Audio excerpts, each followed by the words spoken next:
Hari ini saya mau mengajak saudara belajar dari firman Tuhan dalam Yesaya 43. Mulai dari ayat yang ke-18 sampai dengan ayat yang ke-21. Firman-Nya, janganlah ingat-ingat hal-hal yang dahulu, dan janganlah perhatikan hal-hal yang dari zaman purbakala. Lihat, aku hendak membuat sesuatu yang baru, yang sekarang sudah tumbuh. Belumkah kamu mengetahuinya? Ya, aku hendak membuat jalan di padang gurun dan sungai-sungai di padang belantara.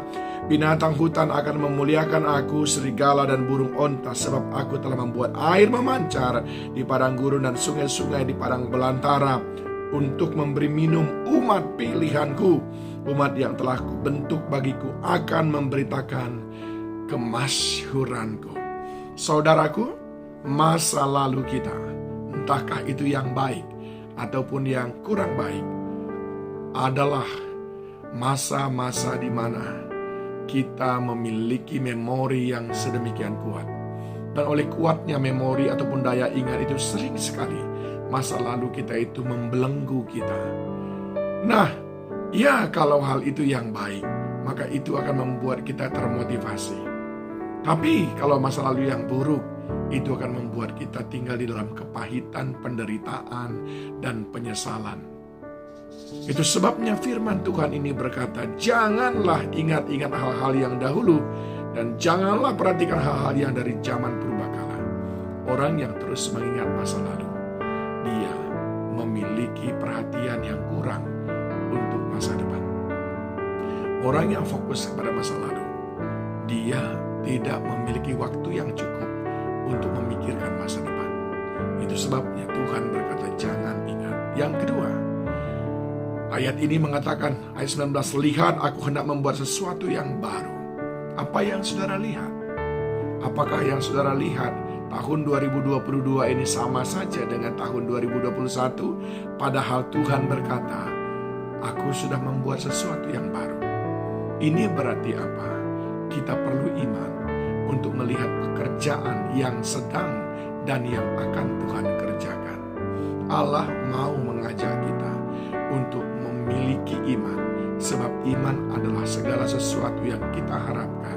Iman adalah segala sesuatu yang belum terjadi, tetapi dia berkata, lihat, aku membuat sesuatu yang baru, yang sekarang sudah tumbuh. Artinya dia sudah memulai. Tuhan sudah memulai sesuatu yang baru dalam hidupmu, dan dia berkata, engkau perlu mengetahui itu, engkau perlu mempercayai itu. Yang ketiga, ya, aku hendak membuat jalan di padang gurun dan sungai-sungai di padang belantara. Tuhan berkata, aku akan membawamu kepada hal-hal yang mustahil, namun itu akan menjadi kenyataan, yang artinya adalah hal-hal besar Tuhan sedang kerjakan dalam hidup kita. Segala belenggu, segala keterikatan, segala yang menghalangi, rintangan-rintangan yang membuat kita belum mengenal dia, jauh daripadanya, Tuhan berkata, aku akan menyingkirkannya sehingga engkau boleh mengenalku dengan lebih baik lagi. Dia berkata, binatang hutan akan memuliakan aku, serigala dan burung unta, sebab aku telah membuat air memancar di padang gurun dan sungai-sungai di padang belantara, untuk memberi minum umat pilihanku. Yang keempat, Tuhan berkata, kenalilah aku adalah Allah yang menyediakan. I am the God provider. Tuhan berkata, bukan gagah dan kuatmu, tetapi oleh karena aku yang bertindak menyediakannya. Saudaraku yang dikasihi Tuhan, sesudah itu apa yang dia minta, ya 21, sesudah engkau menerima itu semuanya, tujuanku adalah supaya engkau memasyhurkan namaku. Siapa yang akan mengalami kemenangan dalam kehidupannya? Yang pertama, orang yang tidak terbelenggu dengan masa-masa lalu. Yang kedua, orang yang melihat hari-hari yang akan datang dengan iman percaya. Yang ketiga, orang yang mengharapkan mukjizat-mukjizat yang besar.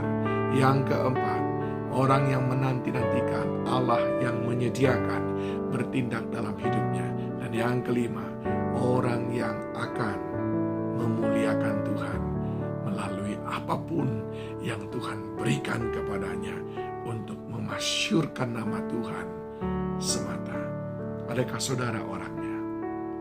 Mari kita belajar menghidupinya.